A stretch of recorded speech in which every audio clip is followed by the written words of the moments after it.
George Washington వాస్తవానికి దేవుని వాక్యం అంటే చెవి కోసుకునేవాడండి. ఎన్ని గంటల వాక్యం చెప్తేనే వినేవాడట. దేవుని వాక్యం అంటే అంత ఆసక్తి. ఇంటికి రావటం, దేవుని వాక్యం ముందేసుకోవడం, చదువుకునేవాడు. దేవుని వాక్యం వినటం అన్నా, దేవుని వాక్యాన్ని ధ్యానం చేయటం అన్నా జార్జ్ వాషింగ్టన్ చాలా ఇష్టమట.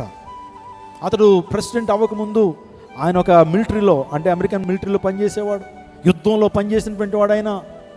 ఆ టైంలో తల్లికి ఉత్తరాన్ని రాశాడట జార్జ్ వాషింగ్టన్, అమ్మా నీ ప్రార్థనలు చాలా శక్తివంతమైనవి అమ్మా, నీ ప్రార్థనలు చాలా చాలా ఉపయోగపడుతున్నాయి నాకు. యుద్ధ భూమిలో నన్ను కాపాడుతుంది, యుద్ధ భూమిని రక్షిస్తుంది. శత్రువు యొక్క తుపాకీ గుళ్ళు నా బాడీలోకి వెళ్లకుండా పక్క నుంచి వెళ్ళిపోతూ ఉన్నాయి. ఆ తర్వాత ఆ తుపాకీ గుళ్ళు నా సూటుకి ఇక్కడ తగులుతున్నాయి కానీ నా గుండెకి తగలట్లేదమ్మా.